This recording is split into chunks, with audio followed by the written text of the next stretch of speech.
Very pleased to be here on this panel around the topic of can marketing effectiveness drive business transformation, a very key topic to all this. Before we get into it, let me introduce our esteemed panel. To my right is Jan Gooding, the Group Brand Director of Aviva. Next to her is Bart Michels, Global CEO of Kantar Added Value and UK Country Leader for Kantar. Next to him, Mark Luce, Group Marketing Operations Director at SABMIller. And finally, Chris Hirst, the European and UK Group CEO of Havas and Chair of the IPA Effectiveness Leadership Group.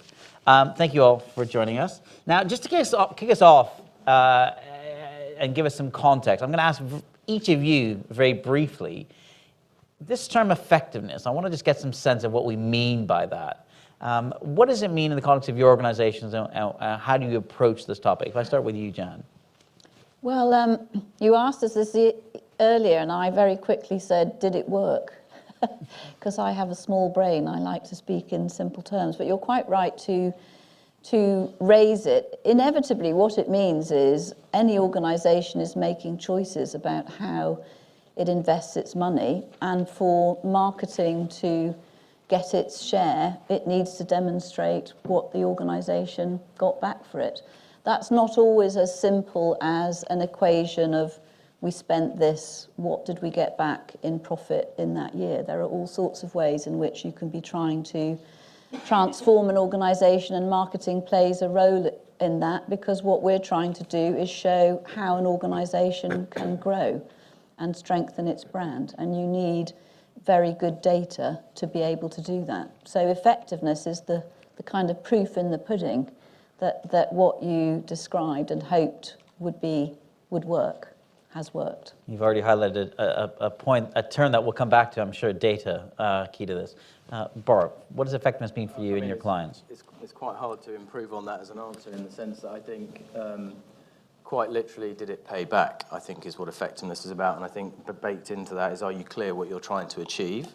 And then relative to the resources, both time and money, that you invested in trying to do that, did you achieve what you tried to achieve? And I think that begs a different question, which is, have you got the right question? Because actually, in some cases, I'm not sure the question is framed in sufficiently sharp or impact-focused terms to be able to be evaluated. So that's really what it is did it pay back relative to what you put in? Great. Mark, what about for you? Anything different? I mean, just to perhaps put a different spin on it. So we talk about marketing effectiveness, and I agree with Jan that, you know, it's a term that I think everybody uses, but I'm not sure everybody has the same understanding of it. I would actually argue that one should be thinking about commercial effectiveness, not just marketing effectiveness. So what do I mean by commercial effectiveness?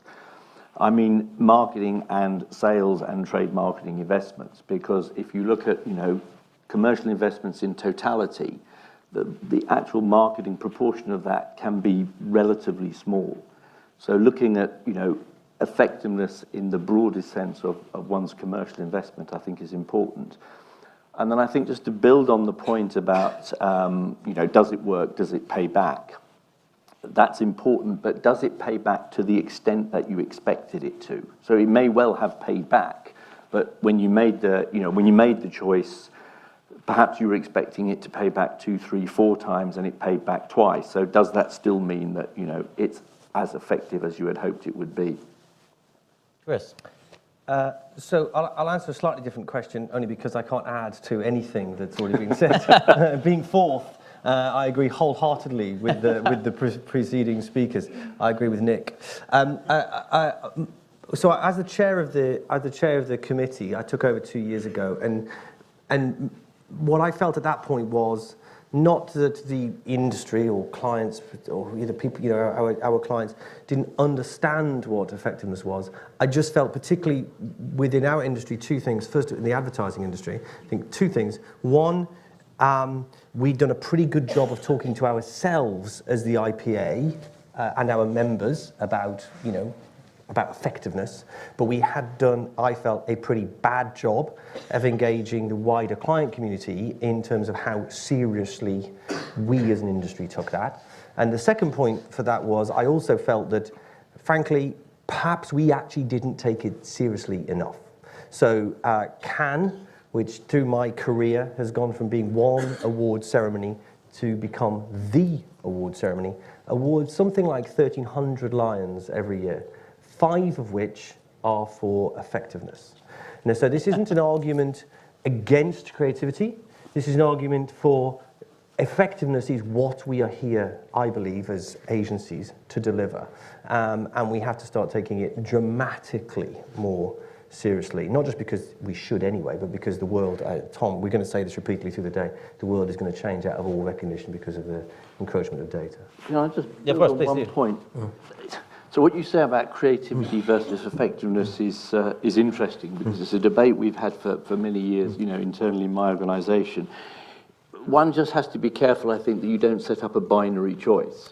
So people say, is it about creativity or is it about effectiveness? So people will argue that, great creative is effective, and equally, there are some organisations that will argue that the most effective advertising will never win a creative award.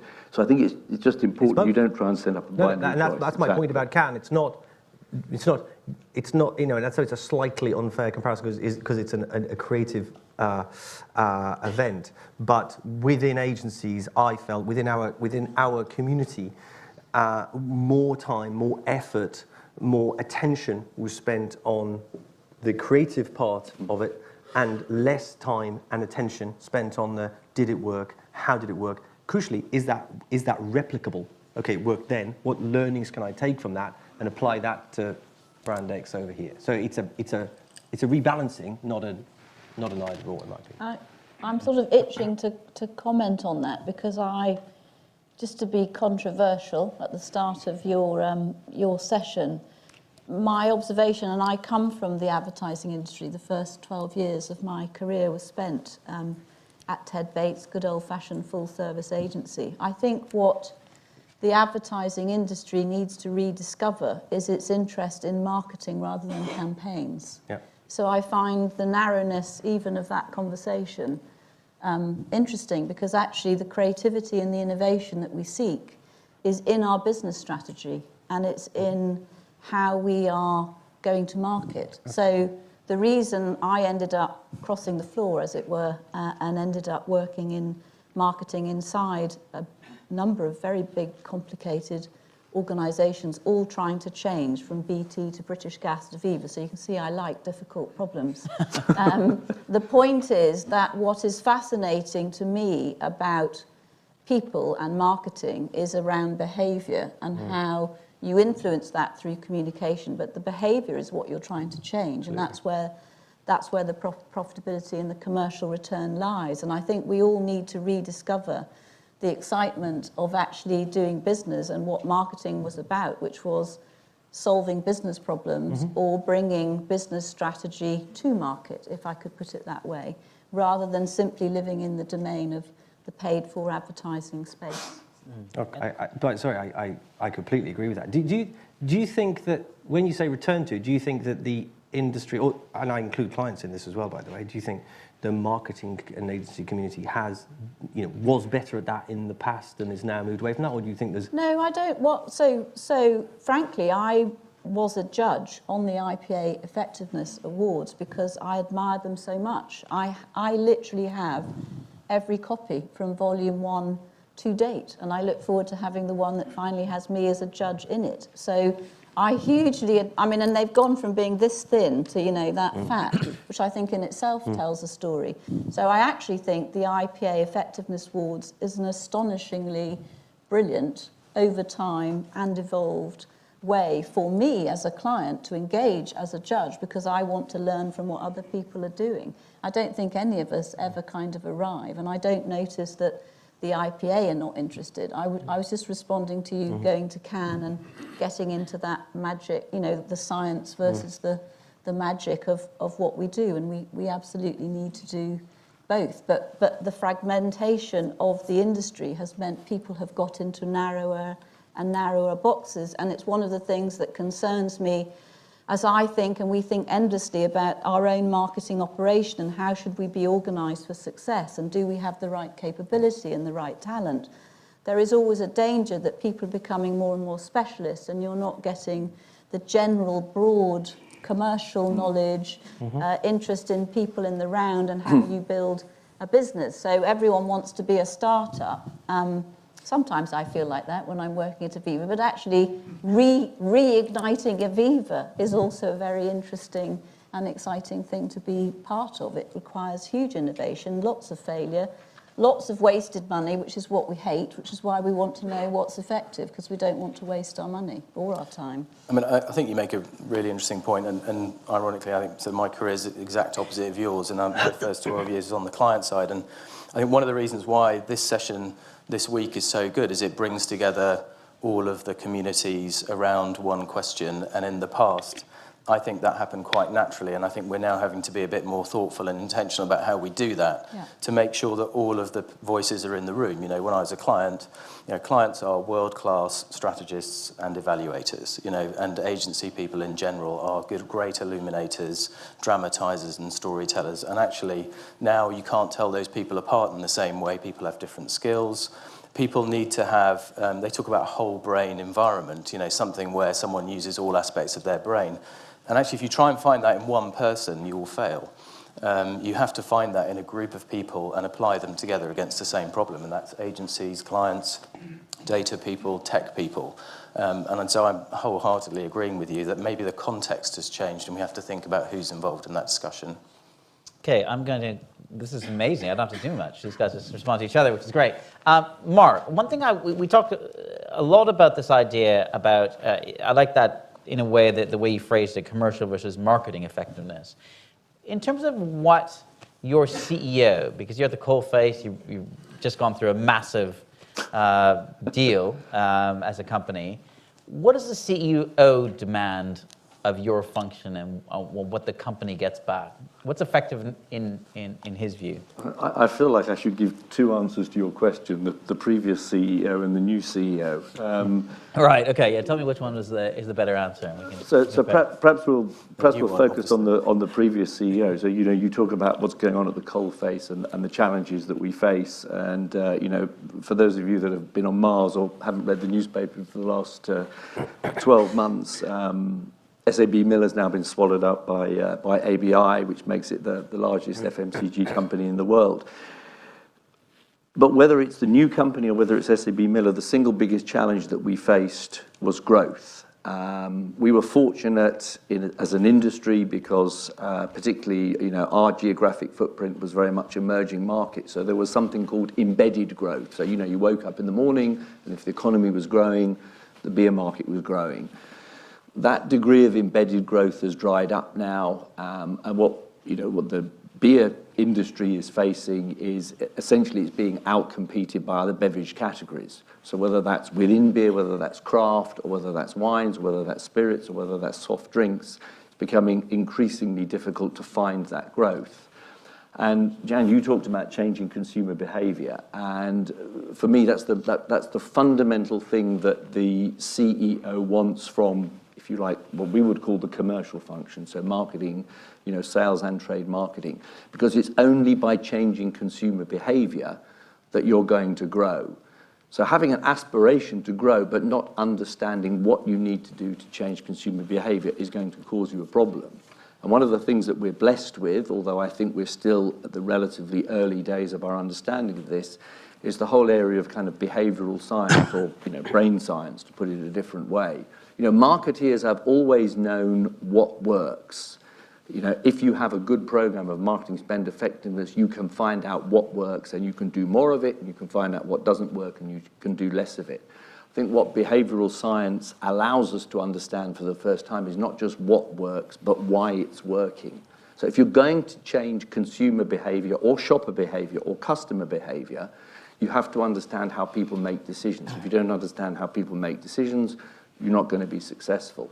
But in a nutshell, to answer your question, I think what is any CEO looking for from their function, it's the ability to deliver growth, top-line growth.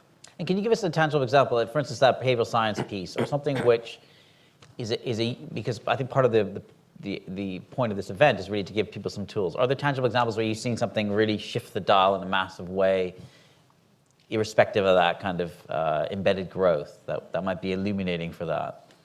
Well, I think, there are a number of different tools that you can use. We spend a lot of time building the capability of our people, helping them to understand, how consumer science or how brain science links to how people make decisions, the importance of emotion, memory recall, and so on and so forth. But for the marketeers to understand, the decisions that they're taking and how they impact on, the decisions that consumers take is important, because essentially what you're trying to do is you're trying to get a consumer who buys, a particular brand, or it might be, buying a brand in a different category, and simply saying to him, drink me. There is no reason why he would change, or he or she would change, because, arguably they're very happy with the choice that they're currently making. So first and foremost, you've got to make them become unhappy with their current choice, and then position an alternative choice as being better than what they're currently purchasing. Bart, you raised something which I think was really interesting, and it kind of tied into what everyone really said about this question of this notion of asking the right question. You're obviously dealing with multiple clients, multiple geographies, and Chris alluded to this idea that perhaps the industry has not been as good at that as it could have been. Can you give us some sense of what you're seeing and how that landscape's changing? Yeah, I mean, I think you make the absolute right point, Mark. I think all the easy growth's gone, and we use the expression that clients are trying to find growth from uncomfortable places. And what that means is, new segments, new markets, new routes to market, different business models, and that just requires a very different way of thinking about how you're going to get growth. So interestingly, what that means is organisationally there's actually quite a change in the language. So you might have talked about segmentation or finding need states, or you might have talked about customer journey. Now it's about demand spaces or path to purchase.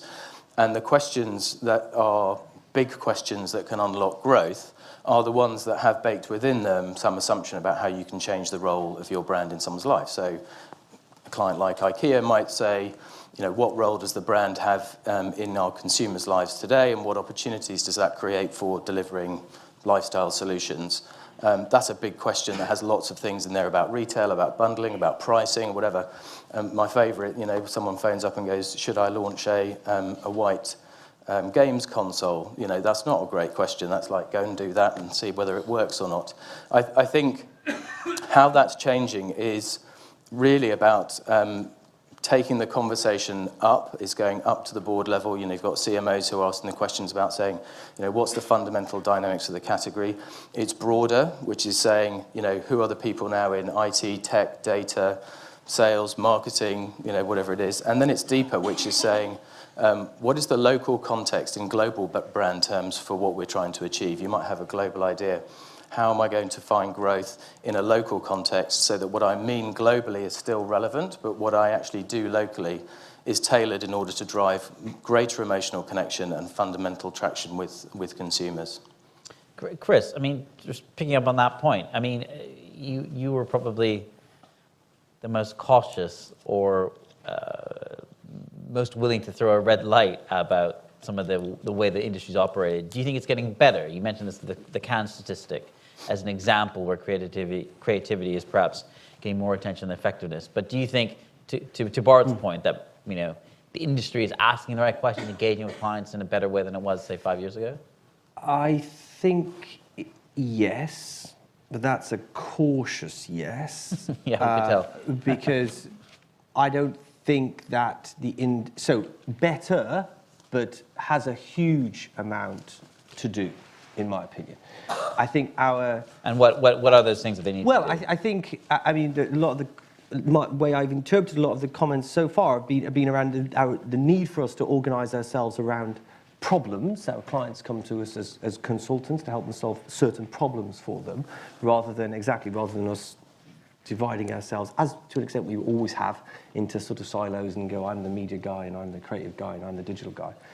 I think our industry is about to be transformed by data. And I'm sure that will come up a lot today. And that is going to transform, that is not, the answer for me to to this whole effectiveness debate is not, we need to go and hire a couple more planners who are good at writing effectiveness papers.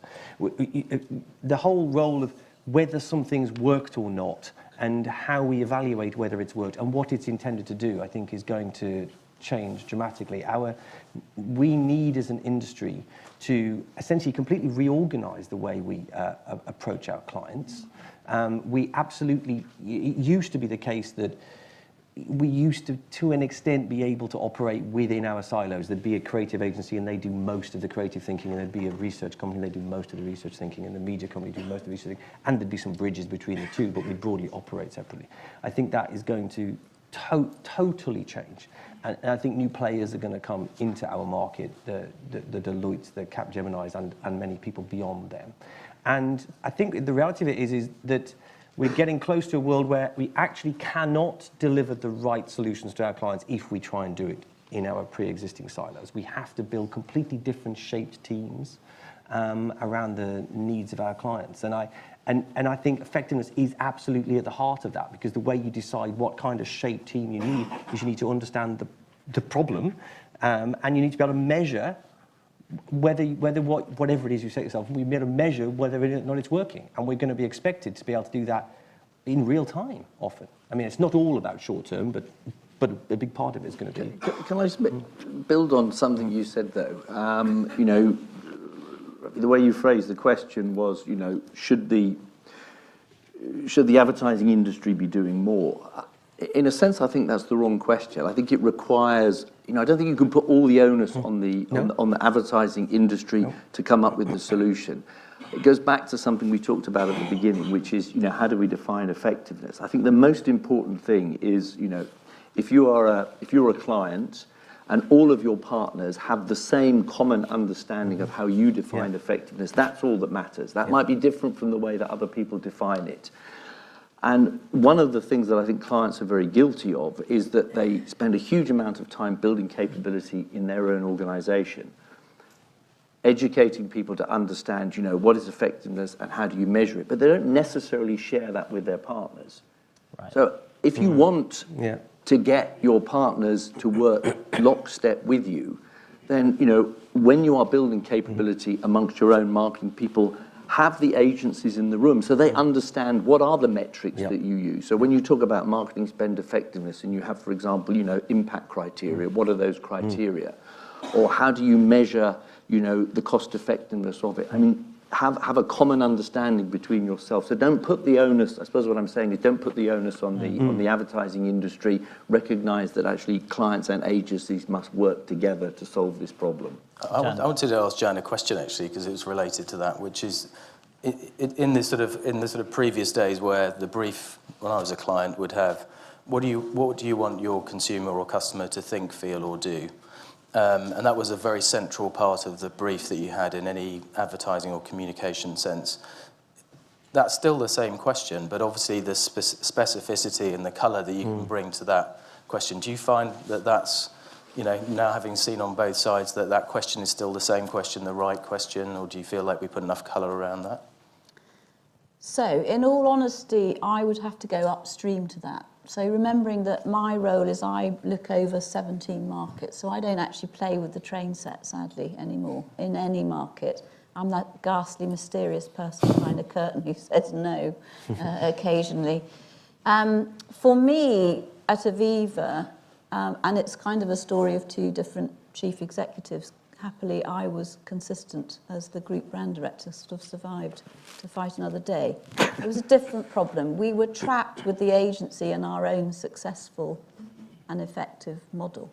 So if you can imagine the dilemma where you and your agencies are doing incredibly effective work with Paul Whitehouse, who you saw earlier, but you've trapped yourselves in a ghetto of general insurance and selling car insurance.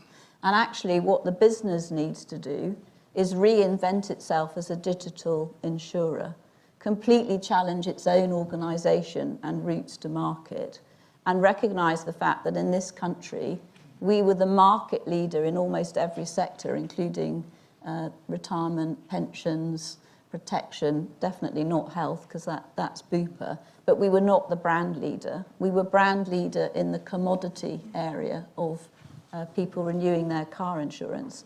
Actually, in fairness, neither the marketing organisation, because I was part of the challenge to the UK marketing organisation, the UK marketing organisation and their agencies were trapped in their own successful bubble.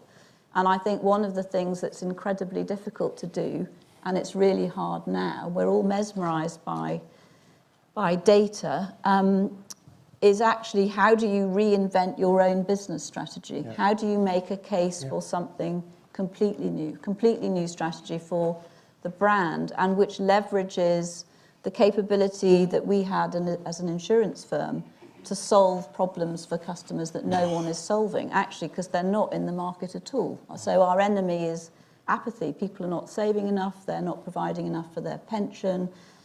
So we have reinvented ourselves with the help of a quite extraordinary chief executive. I'm glad he's not here, because he doesn't know I think this about him. But, you know, he is someone who made his name as a turnaround CEO.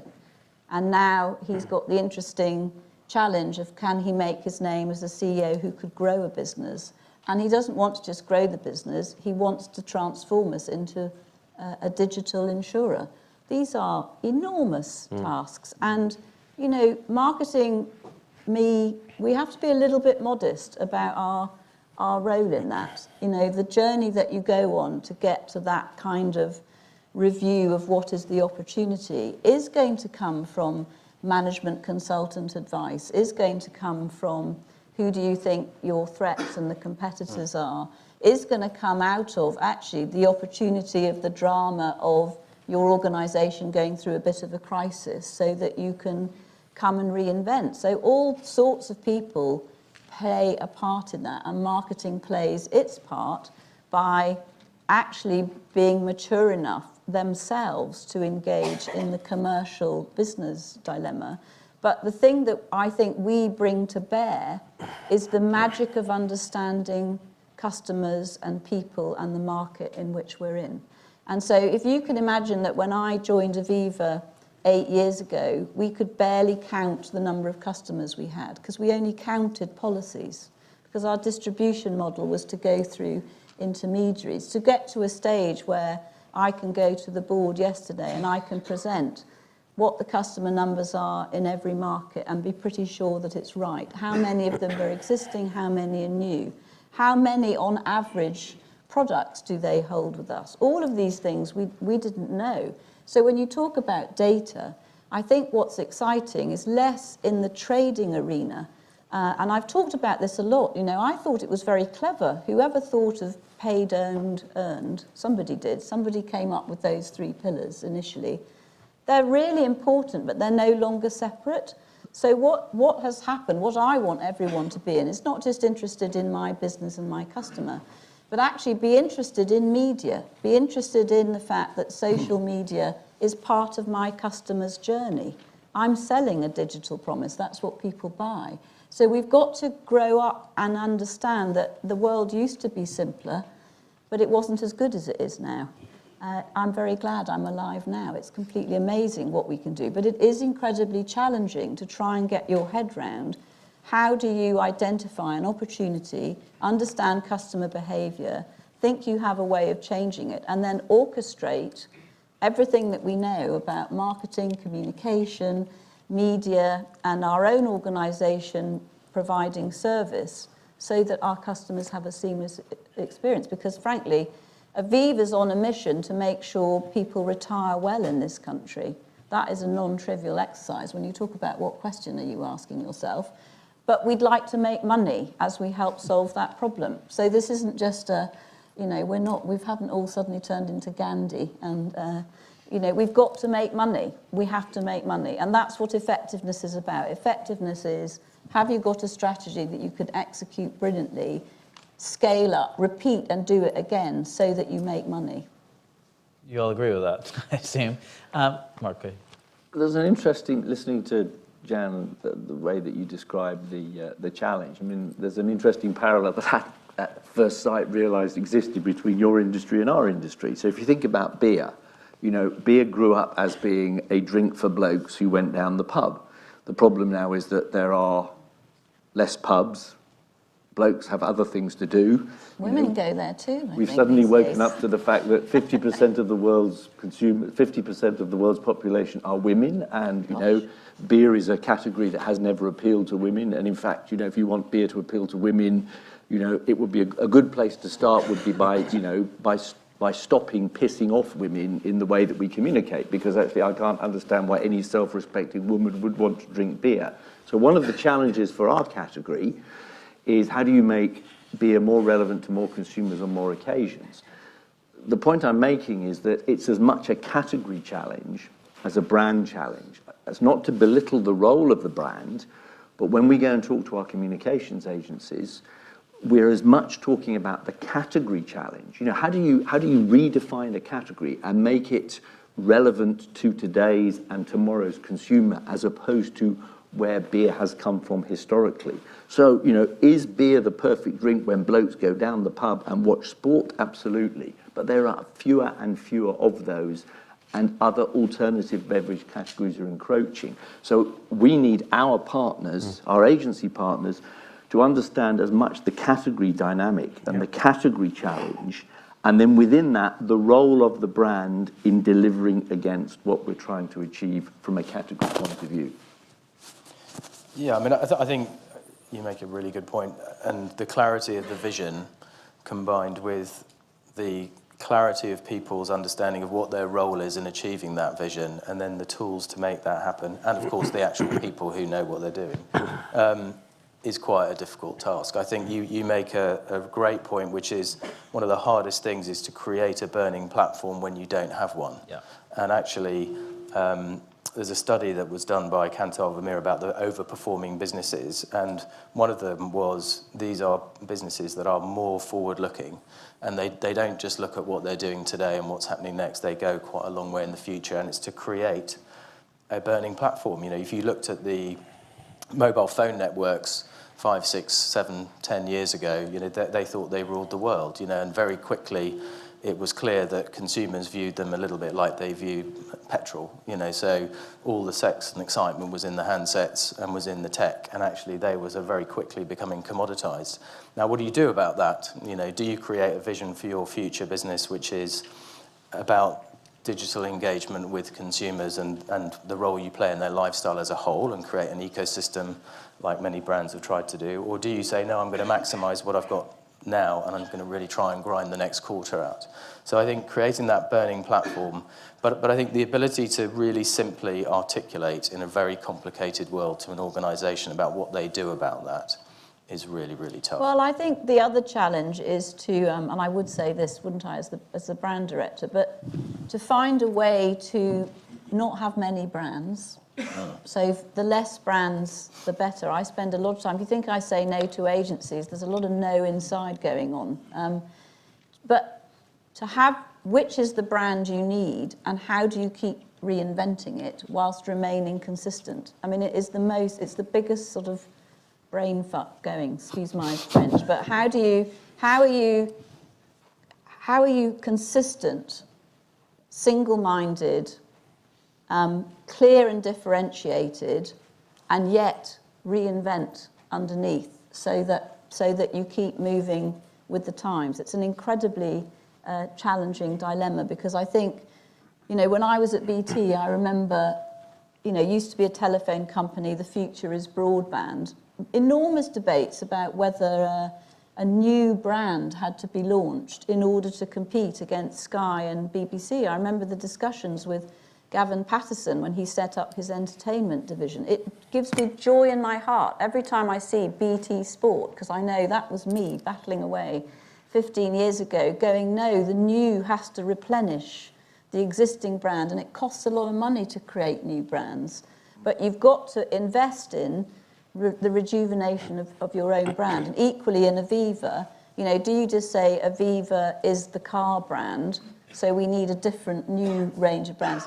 If we're going to take on and operate credibly in a digital space, how can Aviva do that? There has to be something that sounds more like Uber. You would be the names I've been given, that groovy current digital names. in order to be credible. And again, we've got to have some honest conversations about our brands being way more flexible than people give them credit for. They have the heritage that they have, whether it's being blokey in the pubs or whatever it is. You don't walk away from that, but you can reinvent. It's expensive to have lots of brands. And I think sometimes as marketing people, we over-revere brands. We're not prepared to reinvent them. You don't want to break them, but you've got to reinvent them.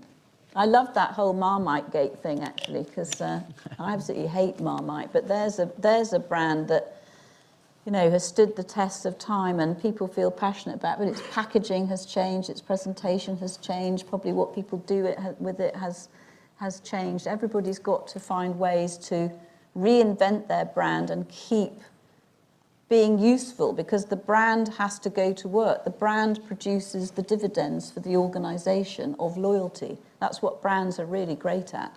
Retention, loyalty, and the dividend of continued spend with your brand, because people have bought into it, so you don't have to go and re-recruit them every time. Brilliant. We have about 4 minutes for a couple of questions from the audience. We have mics going around. Does anyone have a question in the audience? I'm happy to ask more, but I'd rather give it the chance to you. Anyone? Oh, brilliant. Okay, cool. I don't have to ask it. Well, then I can Not ask even it. a Brexit question. I'm surprised by that. Yeah. The question. Sorry? Too early. Too yeah. early. The Trump, question, maybe. just in terms of how you, because a lot of you talked about this internal play and actually strategically thinking about your organizations. Chris, maybe I can ask you in terms of how do you get the right people to make this happen? And is that a challenge? Is that a particular challenge for your industry? I think. Well, agency businesses. I mean, your businesses actually make things and own IP and stuff, but agencies certainly are just talent and culture. There isn't anything else. We don't own the buildings. We don't own anything. So we're just talent and culture. And finding. I don't think there's anything. We have to find different sorts of people, maybe, and people with different types of skill sets, and that is tough. But it has always been the fundamental heart of consultancy businesses is you have to have more than your fair share of the best people, one. But even more important than that, you have to have a culture that allows those people to outperform your competitors. That is it. It is as simple and as difficult as that. I think the effectiveness piece, it's a bit about talent, and it's a lot about culture. It's about the things that matter in your organisation. Because in all of our organisations, we've had this debate now, there is a million different things you could be doing and you could be prioritising and you could make, you know, the top 2 or 3, but there's only a couple of things you can really, really focus on. So in a sense, it's sort of a different version of the same challenge, I think, that agencies have had since time immemorial. Yeah. Well, I mean, I think I'd agree.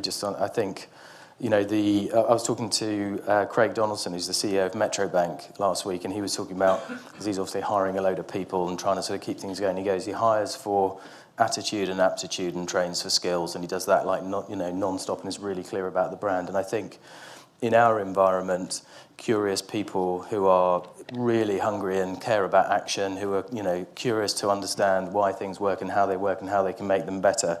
You know, it's that combination of people who love purposeful collaboration, who are, you know, really good storytellers. It's interesting when you're trying to tell an internal story or an external story, you've still got to be really good. You know, you might have a data map that starts with a big number at the end, goes through a whole load and comes up with a little number at the end, and people go, that's great. Or it might be a film.